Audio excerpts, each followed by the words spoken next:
His voice Mrs. was Sullivan, waking me you up need to middle get of the out night. now. I woke up surprised and looked at the door. It was Derek. My name is Margaret Sullivan. I'm 72 years old. I live alone in a small 2-bedroom apartment on the second floor of an older building in the suburbs. I say live alone, but that's not quite right. I exist alone. There's a difference, you know. Living is when you have purpose, connection, joy. Existing is when you just go through the motions. Wake up, make coffee, watch the morning news, take your pills, wait for the phone to ring. It hadn't always been like this. 45 years ago, I was Margaret Thompson. I was 27 years old, newly married to the love of my life, Thomas Sullivan. We had dreams, big dreams. We were going to travel the world, have 3 children, buy a house with a white picket fence. Life had other plans. Thomas died when our son Robert was only 5 years old. Heart attack. Sudden. No warning. One day he was coaching Robert's t-ball team,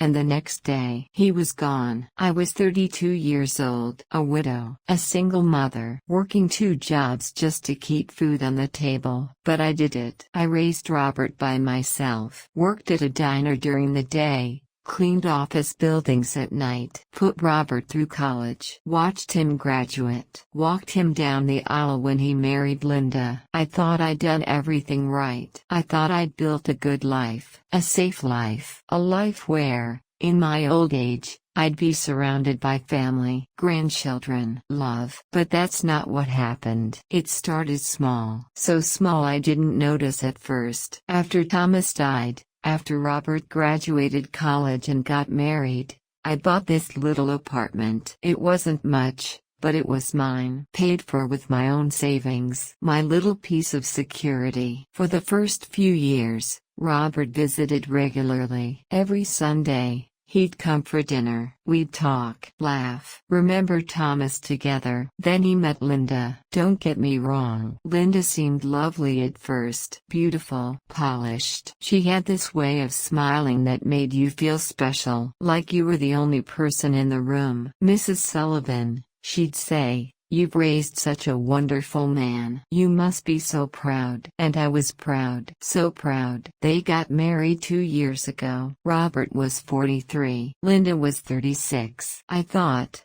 finally, my son has found happiness. Finally, he has someone to share his life with. But after the wedding, things changed. The Sunday dinners became less frequent. Once a month, then every other month, then only on holidays. When I called, Robert always sounded distant, distracted. "Mom, I'm at work. Can I call you back?" He never called back. Linda would answer his phone sometimes. Always pleasant, always polite. But there was something in her voice. Something cold beneath the sweetness. "Oh, Mrs. Sullivan, Robert's so busy with his new promotion. You understand, don't you?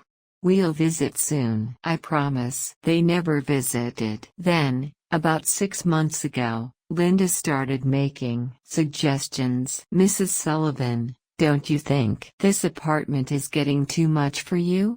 All those stairs. What if you fell?" "Mrs. Sullivan, have you thought about selling? The real estate market is so good right now. You could make quite a profit." "Mrs. Sullivan, there's a lovely assisted living facility near us. I drove by it yesterday. So modern, so safe. You'd have people around you all the time." At first, I laughed it off. "I'm only 72. Linda, I'm not ready for a nursing home." But she kept pushing and pushing and pushing. "It's not a nursing home, it's a community. Think of it as retirement living. You're all alone here. What if something happened?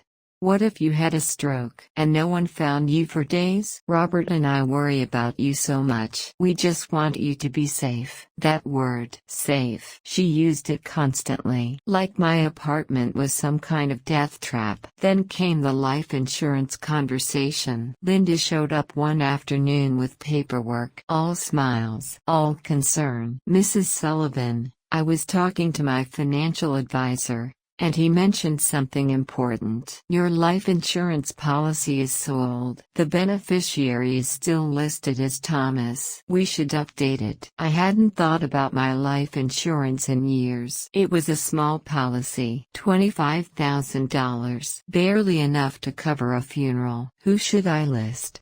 I asked. Linda's smile widened. Well, Robert. Of course. He's your only child. And maybe list me as secondary beneficiary? Just in case something happened to Robert. That way everything stays in the family. It made sense. I signed the papers. I didn't know then that Linda had also convinced me to increase the policy to $500,000. I didn't read the fine print. I trusted her. That was my mistake. About 3 months ago, a young man moved into the ground floor apartment. His name was Derek Morrison, 20 years old, college student, studying criminal justice. He was quiet, polite. He'd nod hello when we passed in the hallway. Sometimes he'd hold the door for me when I was carrying groceries. Need help with those, ma'am?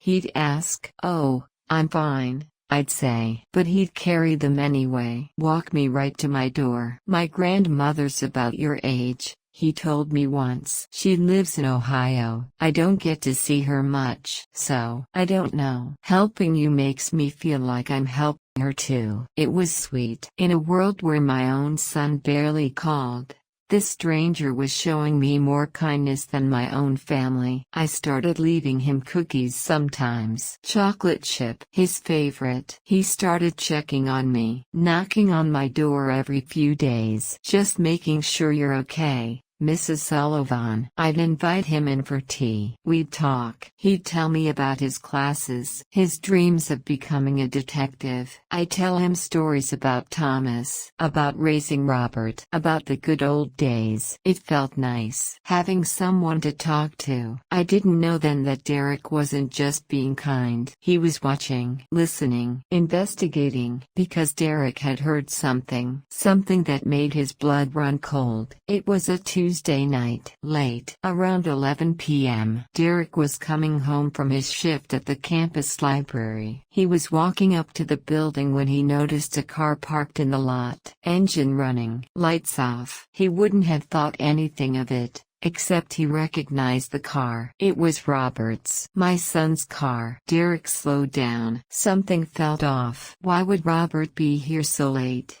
Sitting in his car? In the dark? Then Derek heard voices. Hushed. Urgent. He ducked behind a dumpster. He couldn't help it. His detective instincts kicked in. That's when he heard Linda's voice. We can't wait any longer. She refused to sell the house again. We need that money. A man's voice. Not Robert's. Someone Derek didn't recognize. The old lady's not going to just disappear. People will ask questions. Then Robert's voice. My son, my baby boy. We make it look natural. A fall down the stairs. Pills. Something. Mom's been depressed since Dad died. People would believe it. Derek's heart stopped. They were planning to kill me. My own son. My daughter-in-law. They were plotting my murder. Derek didn't sleep that night. He sat in his apartment, staring at the ceiling, trying to decide what to do. Should he call the police? But what would he say? I overheard a conversation in a parking lot? That wasn't evidence. That wouldn't protect me. Should he confront Robert? Tell him he knew? But that might make things worse. Make them act faster. Or should he warn me? Tell me what he'd heard? But would I even believe him? I was Robert's mother. Would I think this young stranger was lying? Trying to cause trouble? Derek wrestled with these questions for 3 days. He watched. He waited. He started paying closer attention to who came and went from the building. And then, on Friday night, he saw them. Robert, Linda, and a third man, a stranger, dressed in black, carrying something. They entered the building at 2:30 in the morning. Derek's heart raced. This was it. They were going to do it. Tonight. He had to act. Now. He ran up the stairs. His hands were shaking. His mind was racing. What if he was wrong? What if this was all some terrible misunderstanding? But what if he was right? What if he did nothing, And tomorrow morning, I was dead. Derek reached my door. He could hear movement inside. Footsteps. Whispers. They were already in my apartment. He started pounding on the door. Mrs. Sullivan. Mrs. Sullivan. And that's when our story truly begins. Because sometimes, salvation comes from the most unexpected places. Sometimes, a stranger shows more love than family ever could. When I opened that door and saw Derek's face, I knew something was terribly wrong. His eyes were wild. His face was pale. Sweat dripped down his temples despite the cold night air. Mrs. Sullivan, you need to get out now. Please, run. My mind couldn't process it. Run? Run from what? This was my home, my safe place. Derek, what are you? There's no time. He grabbed my arm. Not roughly, but urgently. Trust me, please. You're in danger. Something in his voice, pure, unfiltered terror, made my body react before my brain could catch up. I grabbed my purse. Thank God I'm one of those old ladies who keeps everything important in her purse. My documents, my checkbook, $300 in cash, my late husband's wedding ring, everything I owned that truly mattered fit in one bag. Derek pulled me toward the stairs. His hand was shaking. I could feel it. What's happening? I whispered, but he pressed a finger to his lips. We rushed down the stairs. My knees ached with each step. My heart pounded so hard I thought it might burst. When we reached the ground floor, Derek paused. He listened. Then he pulled me toward the back exit instead of the front door. This way. Quietly. We slipped out into the night. The cold air hit me like a slap. I was still in my nightgown, my thin robe, my slippers. I hadn't dressed for escape. How could I?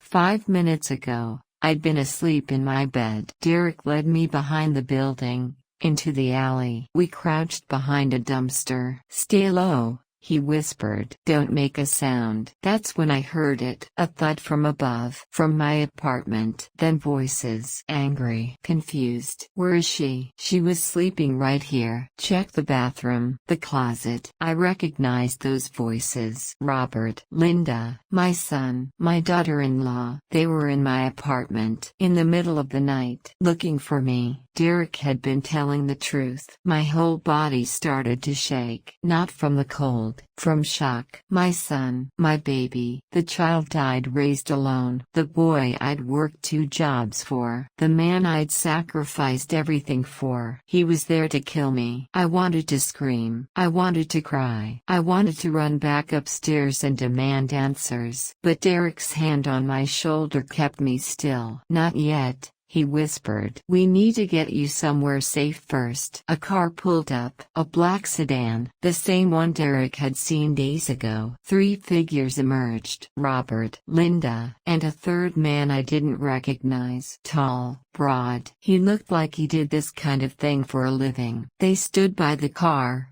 talking. I couldn't hear the words, but I could see their body language. Frustrated, angry, confused. Linda was gesturing wildly. Robert kept running his hands through his hair. The stranger was on his phone. They'd expected to find me in my bed, defenseless, alone. Instead, I was gone. We need to move, Derek whispered. My brother lives 10 minutes from here. He's a private investigator. He can help. Your brother? I texted him already. He's waiting for us. Derek had planned this. He'd thought it through. While I'd been sleeping peacefully, he'd been preparing to save my life. We stayed in the shadows, moved from building to building. Every sound made me jump. Every car that passed made my heart race. I'd never been so scared in my life. Not when Thomas died. Not during those years of struggling to make ends meet. Not even when I'd had breast cancer 10 years ago. This was different. This was the fear of being hunted by someone you love. Derek, I finally asked, my voice barely a whisper. How did you know? He told me everything as we walked. The conversation he'd overheard. Robert and Linda talking about getting rid of me. The life insurance policy. The pressure to sell my apartment. They've been planning this for months. Mrs. Sullivan. I'm so sorry. I know he's your son, but don't apologize, I said. My voice was stronger now. You saved my life. We reached a small office building. A sign on the door read Morrison Investigations. Derek knocked. The door opened immediately. A man in his late 20s stood there. He looked like an older version of Derek. Same kind eyes. Same strong jaw. Mrs. Sullivan, he said gently. I'm Michael Morrison, Derek's brother. Please, come inside. You're safe now. I stepped into the warm office, and for the first time in hours, I allowed myself to breathe. But I wasn't relieved. I was furious. Michael made me tea. Real tea,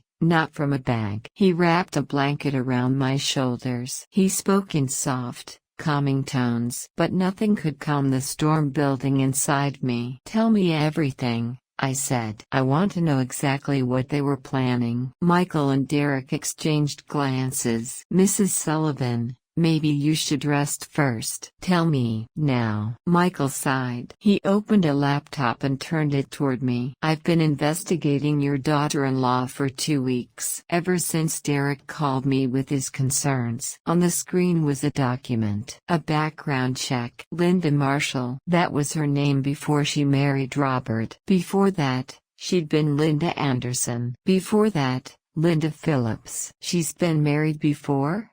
I asked. 3 times, Michael said quietly. And Mrs. Sullivan. All 3 of her previous husbands are dead. The room spun. What? Her first husband, David Phillips, died in a car accident. She collected $500,000 in life insurance. Her second husband, James Anderson, fell down the stairs. Fatal head injury. $600,000 in insurance. Her third husband, Thomas Marshall, heart attack at 45. He was in perfect health. $750,000. I couldn't breathe. Are you saying? I'm saying your daughter-in-law is a serial killer, Mrs. Sullivan. And your son is either her accomplice or her next victim. Michael showed me everything. Police reports, death certificates, insurance claims. Every husband had died within 2 years of marriage. Every death had been ruled an accident or natural causes. Every time, Linda had walked away with hundreds of thousands of dollars. Why hasn't she been caught? I asked. Because she's smart. She moves to a new city after each death, changes her name slightly, never leaves evidence. And she picks men who are isolated. No close family. No one to ask questions. But Robert has me, I said. Not for long, Derek said quietly. That's why they wanted you to sell your apartment, to sign over your assets. And when you wouldn't, he didn't finish. He didn't have to. They decided to kill me instead. Michael nodded. Your apartment is worth about $400,000. You have savings. The life insurance policy Linda convinced you to update. Altogether, you're worth about $1 million to them. $1 million. That's what my life was worth to my son. Does Robert know? I asked. About Linda's past? Michael's face was grim. We don't know for sure. But based on the conversation Derek overheard, Robert is actively participating in the plan to kill you. Whether he knows about Linda's previous husbands or not, he's still trying to murder his own mother. The words hit me like a physical blow. My son, my Robert, the little boy who used to crawl into my bed during thunderstorms, the teenager who cried on my shoulder when his first girlfriend broke his heart, the young man who promised at his father's funeral that he'd always take care of me. That Robert was gone. Or maybe he'd never existed at all. Maybe I'd been so desperate to see the good in him that I'd missed who he really was. A man who could look at his elderly mother and see only dollar signs. What do we do now?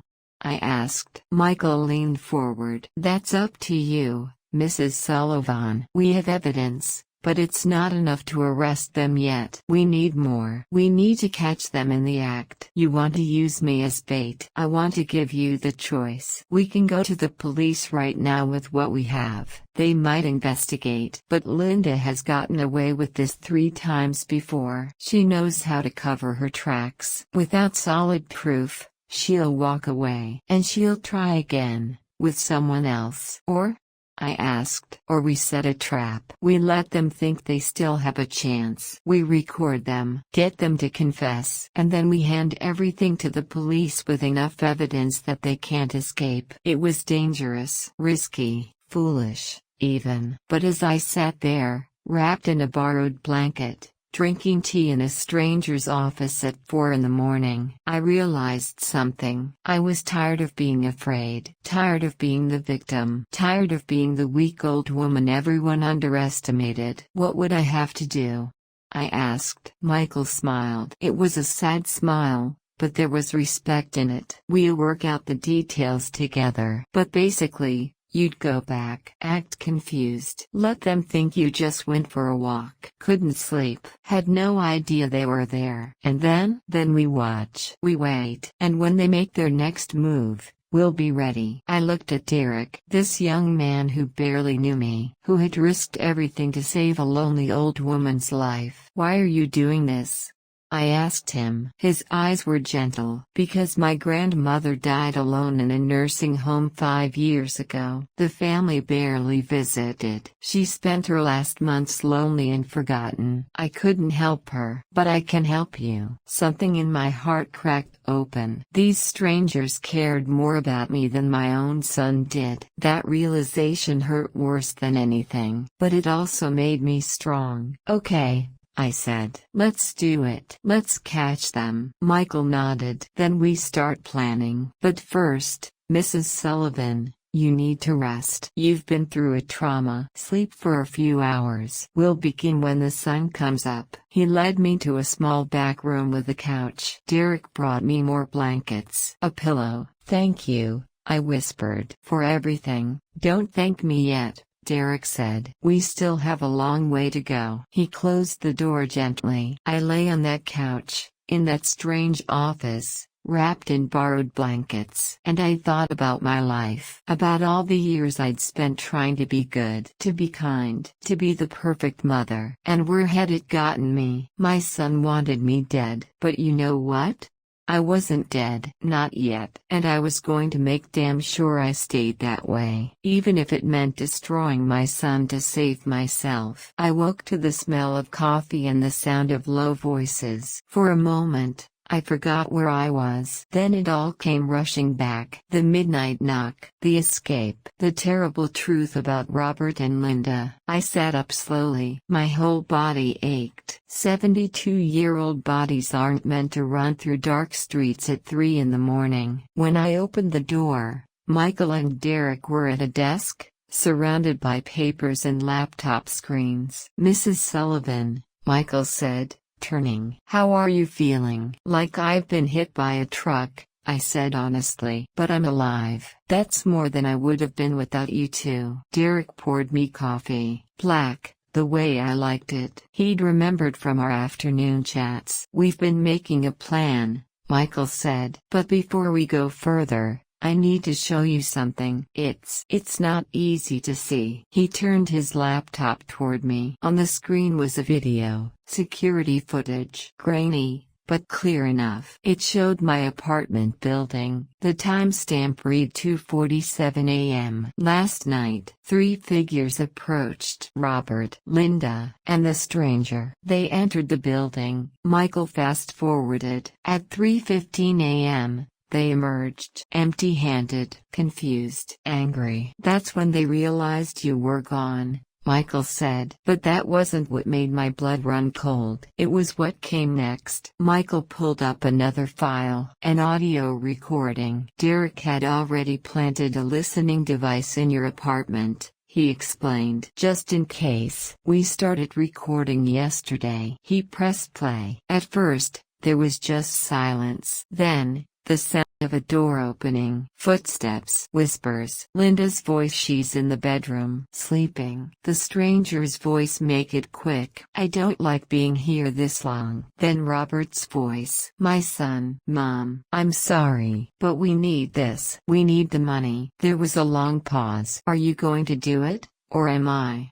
Linda asked. I'll do it, Robert said. She's my mother. It should be me. Footsteps. The sound of a bedroom door creaking open. Then, nothing. Confused voices. The sound of covers being thrown back. She's not here. What do you mean she's not here? The bed's empty. She's gone. Chaos. Panic. The sounds of my apartment being searched. Then Linda's voice. Cold and furious. Someone warned her. Someone knows. The recording ended. I sat there, staring at nothing. My son had walked into my bedroom, ready to kill me. There's more, Michael said gently. About Linda. I've been digging deeper into her past. He showed me everything he'd found. Linda Marshall, or whatever her real name was, had been doing this for over a decade. She had a pattern, a system. Step 1: find a lonely, financially stable man, preferably someone isolated. No close family. No friends who ask too many questions. Step 2: be perfect. The ideal partner. Loving, supportive, attentive. Step 3: marry quickly. Push for life insurance, joint bank accounts, access to assets. Step 4: wait just long enough to avoid immediate suspicion, usually a year or two. Step 5: kill them, make it look like an accident. Step 6: collect the insurance money, mourn publicly, then disappear to a new city with a new name. She'd done this 4 times successfully. Robert was supposed to be number 5. But something changed, Michael said. With Robert, she hit a problem. Me, I said quietly. You, he confirmed. You were still alive, still involved in Robert's life, still had assets she wanted. So she adapted her plan. Exactly. She convinced Robert that you were the problem, that you were controlling, demanding, making their lives difficult. She poisoned him against me, systematically. Over 2 years, she isolated him from you, made him resent you, and then she suggested the solution. But here's what we can't figure out, Derek said. Does Robert know about Linda's past? About the other husbands? I thought about my son. Really thought about him. Robert had always been weak-willed, easily influenced. Even as a child, he'd go along with whatever his friends suggested. I'd always chalked it up to wanting to be liked, to fit in. But maybe it was something darker. Maybe he'd always lacked a moral center. Or maybe Linda was just that good at manipulation. I don't know, I said finally. I want to believe she tricked him, that he's a victim too. But he still agreed to kill you, Michael finished. Yes, he still agreed to that. There was a long silence. What happens to Robert? I asked. If we catch them, if this works, what happens to my son? Michael's face was grave. He'll go to prison, Mrs. Sullivan, for a long time. Conspiracy to commit murder, at minimum. If we can prove he was involved in any of Linda's previous kills, it could be life. And Linda? Life without parole. Possibly death penalty, depending on the state and what we can prove. I nodded slowly. This was real. There was no going back. If I went through with this plan, I would be sending my son to prison. My only child. The baby I'd held in my arms. Mrs. Sullivan, Michael said carefully. I need to ask you something, and I need you to be completely honest with me. Okay. Do you want your son to go to prison? I opened my mouth to answer, then closed it. Did I? Part of me, the mother part, screamed no. Wanted to protect him, make excuses, blame everything on Linda. But another part of me, he was going to kill me, I said quietly. He walked into my bedroom last night with the intention of ending my life. For money. Yes. That's not something you do to someone you love. That's not something you can blame entirely on someone else's influence. No,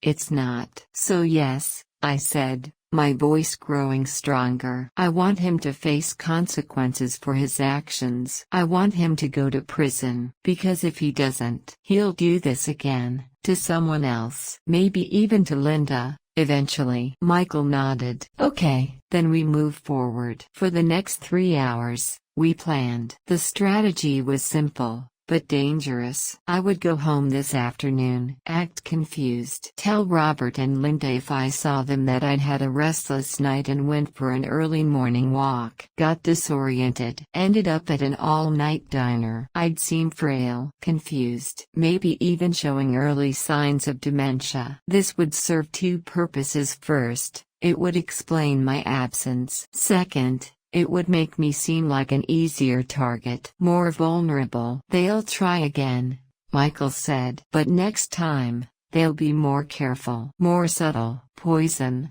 Derek said. That's my guess. Something slow acting. That could be explained as natural causes. And we'll be ready, Michael continued. We'll wire your apartment. Video, audio. Everything. We'll monitor you 24/7. The moment they make a move, we'll have it recorded. And we'll have police on standby. What if they hurt me before you can stop them?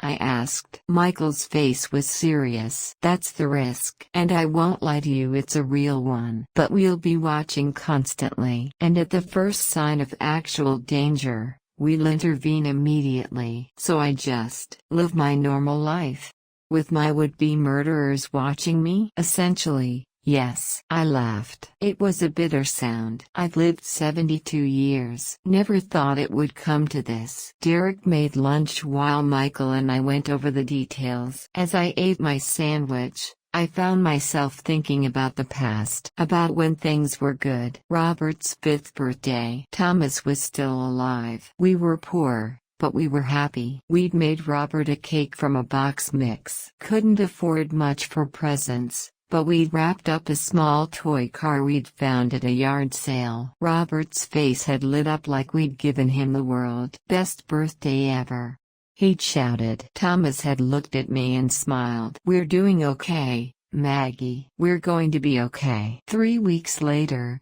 Thomas was dead. And I was alone with a 5-year-old and 2 jobs and a mountain of debt. But I'd done it. I'd raised Robert. I'd given him everything I could. And somehow, that sweet little boy who loved a dollar store toy car had grown into a man who would kill his own mother for money. Where had I gone wrong? Mrs. Sullivan?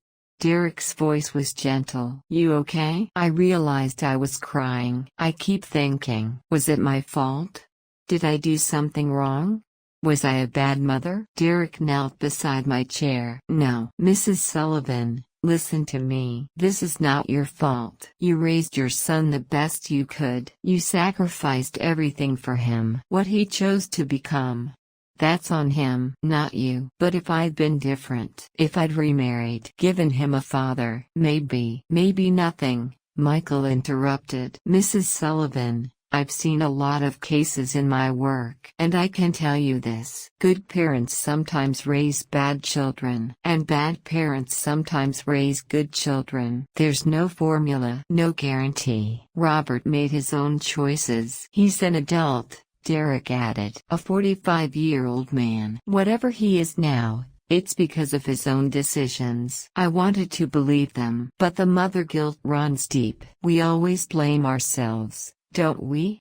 Always think we could have done something more, been something better. At 2 o'clock that afternoon, Michael drove me back to my apartment. We'd wired me up. A tiny camera in my glasses, a microphone in my necklace, a panic button disguised as a medical alert device. Remember, Michael said as we pulled up to the building, act natural. You're just a confused old lady who went for a walk. I am a confused old lady, I said with a weak smile. No, Michael said firmly. You're a brave woman who's fighting back. There's a difference. I got out of the car, walked slowly to the building entrance. My hands were shaking as I climbed the stairs. When I reached my floor, I saw it immediately. My door was slightly ajar. Someone was inside. I took a deep breath, touched the panic button for reassurance, and pushed the door open. Hello?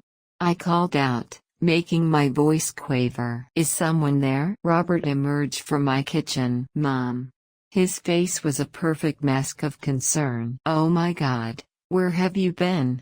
We've been so worried. He rushed toward me, arms outstretched. For a moment, he looked exactly like the son I remembered. Concerned, loving. But I'd heard the recording. I knew what he really was. Robert? I let my voice sound confused. Weak. What are you doing here? Linda and I came by this morning to surprise you with breakfast, but you weren't here. Your door was unlocked. Your bed was empty. We've been calling your phone for hours. I fumbled in my purse. Oh dear. I must have left it here. I pulled out my phone. Sure enough, 17 missed calls. Where were you? Linda peered from the bedroom. Her face showed concern, but her eyes were calculating, assessing. I couldn't sleep. I sat down heavily on the couch, playing up my age. I kept having strange dreams. So I went for a walk. But I got turned around. Couldn't remember how to get back. I ended up at that diner on Main Street. The 24-hour one. You walked all the way to Main Street? Robert's concern sounded genuine. Mom, that's 3 miles. Is it? I let my eyes well with tears. I'm sorry. I'm so sorry. I didn't mean to worry you. Linda and Robert exchanged glances. I saw it. The flash of something between them. Relief? Opportunity? Calculation? Mrs. Sullivan, Linda said, sitting beside me and taking my hand. Her touch was cold. This is exactly what we've been worried about. You're getting well. You're not as young as you used to be. What if something had happened? What if you'd fallen? Been hit by a car? I know, I said, wiping my eyes. I know. I'm sorry. Don't apologize, Robert said. He was using his soothing voice, the one that used to comfort me when I was upset. Now it made my skin crawl. We're just glad you're safe. But Mom, Linda and I have been talking. We really think it's time to consider some options. Options? Assisted living, Linda said smoothly. Or at the very least, maybe you could come stay with us for a while? Just until we're sure you're okay. Stay with them, where they could watch me 24/7, where no one would hear me scream. I don't want to be a burden, I said quietly. You're not a burden, Robert insisted. But his eyes were cold. We love you, Mom. We just want you to be safe. That word again. Safe. We talked for another hour. They pushed for me to move in with them. I resisted, but weakly, like an old woman slowly losing her grip on independence. Finally, we reached a compromise. How about this? Linda suggested. Robert and I will check on you every day, morning and evening, and we'll get you one of those medical alert systems. You know, the help I've fallen and I can't get up things? I already have one, I said, touching the device on my wrist, the one that was actually my panic button. Perfect. Linda smiled. And we'll make sure you have your phone with you at all times, okay? Okay. They left around 4 o'clock. As soon as the door closed, I slumped against it. Through my hidden microphone,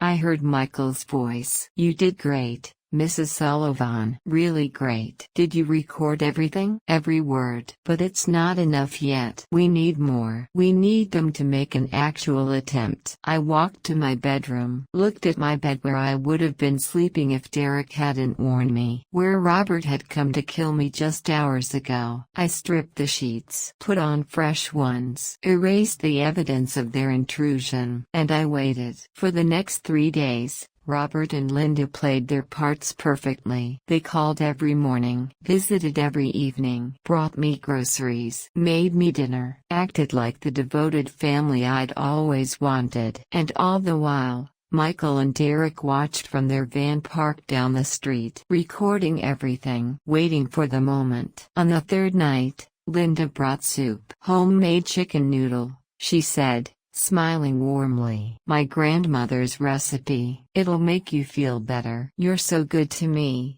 I said, taking the container. Let me heat some up for you right now, Linda insisted. You should eat while it's fresh. She went to my kitchen. I heard the microwave humming. Through my hidden earpiece, Derek's voice, don't eat that soup, Mrs. Sullivan. We haven't tested it yet. Pour it out when she's not looking. A few minutes later, Linda brought me a steaming bowl. Eat up. I'll stay and keep you company. I lifted the spoon to my lips, blew on it, but didn't taste it. Actually, Linda, I'm sorry. I'm feeling a bit nauseous. Could we save this for later? Her face flickered. Just for a second. Disappointment. Frustration. Of course, she said, recovering quickly. I'll put it in the fridge. You can heat it up later. After she left, Derek and a police detective in plain clothes entered my apartment through the back service entrance. They took the soup, tested it. The results came back the next morning. Oleander extract, a deadly poison derived from a common garden plant. Tasteless when mixed with strong flavors. Causes symptoms similar to a heart attack. Fatal within hours. We've got her, Michael said. This is it. This is enough to arrest them. But I stopped him. No, not yet. Mrs. Sullivan. I want to hear it from Robert, I said. I want to hear my son admit what he is doing. I need to know if there's anything left in him. Any remorse. Any humanity. Michael hesitated. That's dangerous. My whole life is dangerous right now. I've come this far. Let me finish it. We planned it carefully. I would call Robert. Tell him I wasn't feeling well. That I'd eaten the soup Linda brought and now I was having chest pains. Make it urgent, Michael instructed. But not emergency level yet. You want them to come over, not call 911. That evening, I made the call. Robert? It's Mom. I'm not feeling well. My chest feels tight. And I'm dizzy. Did you call 911? His voice had an edge to it. Eager? Hopeful? No, I don't want to make a fuss. But could you come over? I'm scared to be alone. A pause. Then of course, Mom. Linda and I will be right there. 20 minutes later, they arrived. I was on the couch, clutching my chest, playing the part. Mom. Robert rushed over. What's wrong? I don't know. I ate that soup Linda brought yesterday, and then about an hour ago, I started feeling strange. I watched their faces. Robert looked concerned. But Linda's eyes were bright, excited. Let me check your pulse, Linda said, reaching for my wrist. Her fingers were cold. It's very fast, she said, glancing at Robert. But that could just be anxiety. You know how older people get. Sometimes they think they're having a heart attack when it's just indigestion. Should we call an ambulance? Robert asked. Let's wait a bit, Linda said smoothly. See if she feels better. No need to cause a scene if it's nothing. They wanted to wait. Wanted to let the poison work. Actually, I said quietly, I think I know what's wrong. They both looked at me. The soup, I continued. There was something in it, wasn't there, Linda? The room went silent. Linda's face was a mask. Mrs. Sullivan, I don't know what you— Oleander, I said. That's what you put in it. Enough to kill me. Make it look like a heart attack. Robert's face went white. Mom, what are you talking about? I'm talking about murder. Robert, your murder and Linda's. The two of you have been planning to kill me for months. That's insane, Linda said, but her voice was tight, controlled. You're confused, disoriented. This is exactly why we've been worried about you. I'm not confused, I said, my voice growing stronger. I know everything, Linda, about your previous husbands. David, James, Thomas. 3 men. All dead. All ruled accidents. All with big life insurance policies. Linda's eyes narrowed. I don't know what you think you know. I know that you're a serial killer, I said. And Robert is either your partner or your next victim. Robert stood up. Mom, stop. This is crazy. You're not making sense. Sit down, Robert. My voice cracked like a whip. Sit down and listen to me. He sat, stunned. 4 nights ago, you came to this apartment at 3 in the morning. You came into my bedroom. And you were ready to kill me. I know, Because I heard you. You said, Mom, I'm sorry, but we need this. We need the money. The color drained from Robert's face. How? How'd you? Because I wasn't here. Someone warned me. Someone who cared more about my life than my own son did. Linda stood up. Her mask was completely gone now. In its place was something cold and calculating. Well, she said, this is unfortunate. Robert started. Shut up, Robert. Linda's voice was ice. She looked at me. Who warned you? Who knows? Everyone knows, I said. The police. Private investigators. It's all recorded. Every conversation. Every plan. The poison soup. All of it. Linda's hand moved to her purse. Through my earpiece, Michael's urgent voice. Mrs. Sullivan, get out. Now. She's going for a weapon. But I didn't move. It's over. Linda, you're not walking away from this one. We'll see about that, she said. And that's when the door burst open. Police flooded into my apartment. 6 officers, all with weapons drawn. Linda Marshall, Robert Sullivan, you're under arrest for conspiracy to commit murder. Linda lunged for me, but an officer tackled her before she got close. You stupid old woman, she screamed. You were supposed to die. You were supposed to just die. Robert just stood there, frozen. As they handed him, he looked at me with tears streaming down his face. Mom, I'm sorry. I'm so sorry. I didn't know about the others, Linda said. She said you were making our lives hell. That you'd be happier if I was dead? I finished. He couldn't meet my eyes. I'm sorry, he whispered. I know, I said. But sorry doesn't fix this, Robert. Sorry doesn't bring back the years you stole from me, the fear you caused, the trust you destroyed. They led them both out. Linda was still screaming. Robert was silent, his head down. And then I was alone with Michael and Derek. You did it, Derek said. You actually did it. I should have felt victorious, relieved, safe. Instead, I just felt empty. I'd saved my life, but I'd lost my son. And as I stood in my apartment, surrounded by police and evidence and the ruins of my family, I wondered if maybe that was the price of survival. Sometimes you have to destroy what you love to save yourself. And sometimes, that's the hardest choice of all. The police stayed for hours, taking statements, photographing evidence, carefully bagging the poison soup. Detective Sarah Morrison, no relation to Michael and Derek, as she kept clarifying, sat with me at my kitchen table while the chaos swirled around us. Mrs. Sullivan, she said gently, I need you to walk me through everything from the beginning. So I did. I told her about Derek's midnight warning, the escape, the investigation, the recording of Robert in my bedroom, the poison soup, all of it. You put yourself at tremendous risk, Detective Morrison said. You know that, right? What choice did I have? I asked. If I'd gone to the police 4 days ago, what would you have done?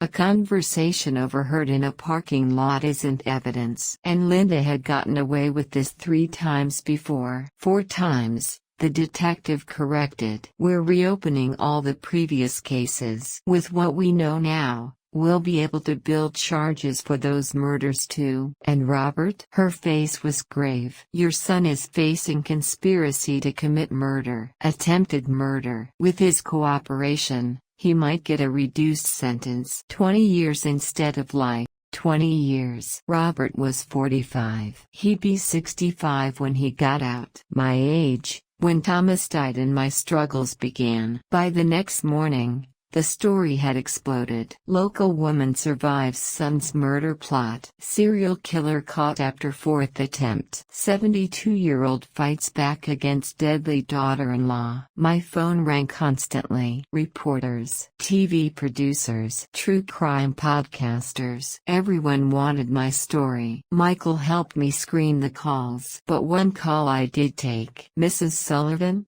This is Janet Phillips, David Phillips' sister. David, Linda's first husband. I wanted to thank you, Janet said, her voice thick with emotion. "My brother died 10 years ago. We always suspected Linda, but we could never prove anything. Now, because of you, we finally have justice. Finally have answers." I sat with the phone pressed to my ear, tears streaming down my face. "I'm so sorry for your loss," I whispered. "And I'm sorry for yours," Janet replied. "Losing a son to prison. That's a different kind of death, isn't it?" It was. 3 days after the arrest, I got a message. Robert wanted to see me. Detective Morrison advised against it. "You don't owe him anything, Mrs. Sullivan." But Michael said something different. "Maybe you need this for closure." So I went. The county jail was cold, institutional. The guard led me through a series of locked doors, each one clanging shut behind me with a finality that made my heart ache. They brought Robert out in an orange jumpsuit. His hands were cuffed. His face was hollow. We sat across from each other, separated by a table and a chasm of betrayal. For a long moment, neither of us spoke. "You look tired," Robert finally said. "I am tired," I replied. "Tired of being afraid. Tired of wondering if my own son is going to kill me." He flinched. "Mom, let me talk," I said firmly. "You owe me that much." He nodded. "I need to know something, Robert. And I need you to be honest with me. Did you know about Linda's other husbands?" He shook his head. "Not until after I was arrested. The police told me." "I swear, Mom, I thought she was who she said she was." "But you still agreed to kill me." His eyes filled with tears. "She made it sound so reasonable. She'd say things like, 'Your mother is making our lives so difficult. She won't let us be happy. She's clinging to her house and her money when she could make all our lives easier.' And I started to believe it." "So this is all Linda's fault?" My voice was sharp. "She made you do it?" "No." Robert's voice broke. "No. I made the choice. I listened to her instead of remembering everything you sacrificed for me. I let greed make me into a monster." "Yes," I said. "You did. Can you ever forgive me?" I looked at my son, really looked at him. I saw the little boy who used to bring me dandelions and call them flowers. The teenager who worked his first job and bought me a Mother's Day card with his own money. The young man who cried at his father's funeral and promised to always take care of me. And I saw the man who had walked into my bedroom at 3 in the morning, ready to end my life for money. "I don't know," I said honestly. "Maybe someday. Maybe never. But right now? No, I can't forgive you." He nodded, tears streaming down his face. "I understand." "Do you?" I leaned forward. "Do you understand that you didn't just try to kill me? You killed the mother-son relationship we had. You killed my trust, my sense of safety, my belief that family means something. I know. You stole years from me, Robert. However long I have left, I'll spend them looking over my shoulder, wondering if I can trust anyone." "That's what you did." "I was weak," Robert said quietly. "I've always been weak. You know that. Even as a kid, I'd go along with whatever anyone suggested. I just wanted people to like me." "So you killed your mother to make your wife like you?" "I know how it sounds. I know how insane it is. But Linda, she had this way of making everything seem logical. She'd say, 'Your mother had a good life. She's 72. How much longer does she really have anyway? Wouldn't it be better for everyone if she just went peacefully? Before she got sick? Before she suffered?' And you believed that?" I wanted to believe it, because believing it meant I could have what I wanted without feeling guilty. The money, the freedom, the life Linda promised me. He looked at his handcuffed hands. "I'm going to die in prison, aren't I?" "Probably," I said. "Good," he whispered. "I deserve it." We sat in silence for a long moment. "Mom," Robert said finally, "I know I don't have the right to ask this, but will you come see me again?"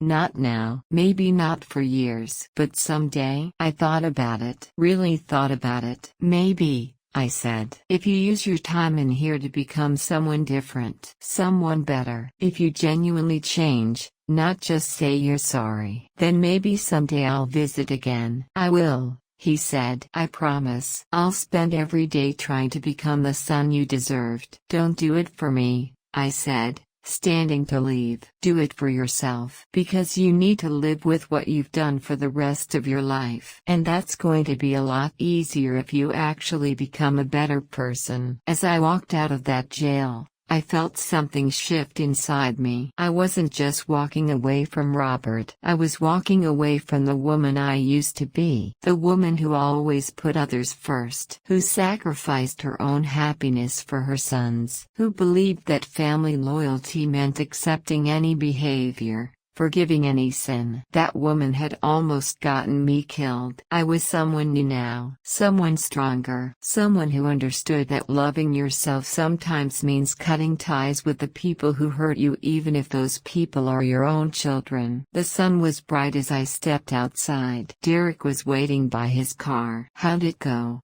He asked. It went, I said. Can we go somewhere? I don't want to go home yet. Where? Anywhere. Just drive. We drove for hours, through the city, into the countryside, past fields and forests and small towns I'd never seen before. Derek didn't ask questions, he just drove. And occasionally, he'd point out something beautiful. A hawk circling overhead. A field of wildflowers. An old barn that looked like it was from a postcard. Finally, we stopped at a small diner in the middle of nowhere. We ordered coffee and pie. Sat in a booth by the window. Can I ask you something? Derek said. Of course. Do you regret it? Turning him in? I thought about it. Really thought about it. No, I said finally. I regret that it happened. I regret that my son became the kind of man who would try to kill his mother. But turning him in? That was the right thing to do. The only thing to do. You're brave, Derek said. I'm not brave. I'm just tired of being a victim. That's what brave means, Mrs. Sullivan. Deciding you've had enough. Fighting back. Not letting other people define who you are. We ate our pie in comfortable silence. What are you going to do now? Derek asked. I don't know, I admitted. I've spent my whole life taking care of other people. My husband, my son. I don't really know how to take care of just myself. Then maybe it's time to learn, Derek said with a smile. A week later, Michael called me. Mrs. Sullivan, I have a proposition for you. I'm listening. Your story is everywhere. People are inspired by what you did. And we've been getting calls. Lots of calls. What kind of calls? Elderly people who think their family members are trying to take advantage of them. Adult children worried about their aging parents. People who need help but don't know where to turn. And I want to hire you as a consultant. An investigator who specializes in elder abuse cases. I laughed. Me? An investigator?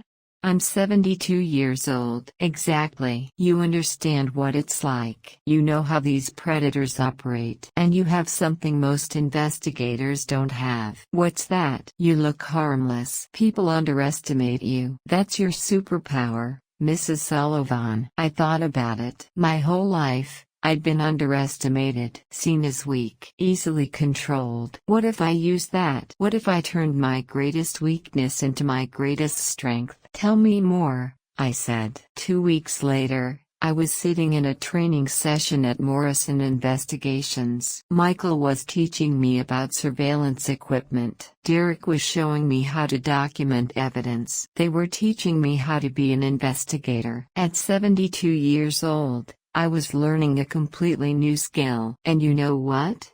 I was good at it. My first case came a month later. An 80-year-old woman named Dorothy. Her grandson was stealing her medication and selling it. She suspected, but couldn't prove it. I befriended Dorothy, volunteered to help her organize her pill bottles, installed a hidden camera. Within a week, We had video evidence of the grandson stealing pills. He was arrested. Dorothy was safe. And I felt something I hadn't felt in years. Purpose. My second case was more complex. A man in his 70s whose new wife seemed to be isolating him from his children, controlling his finances. The classic pattern. I posed as a volunteer at his church, became his friend, got him to open up. Turned out, the new wife had a history. Restraining orders from previous partners. Death charges that had been dismissed. We built a case. Got the family involved. Helped him see what was happening. He filed for divorce. Got his life back. By the end of the year, I'd worked on 15 cases. Helped 15 people who'd been taken advantage of by people they trusted. I wasn't just surviving anymore. I was thriving. And as I sat in my apartment one evening, looking at the framed certificates on my wall, my private investigator license, letters of thanks from grateful clients, I realized something. Robert had tried to take my life. But instead, he'd given me a new one, a better one. One where I wasn't defined by being someone's mother or someone's wife. I was just Margaret. Margaret Sullivan. Investigator, survivor, fighter. And I had never felt more alive.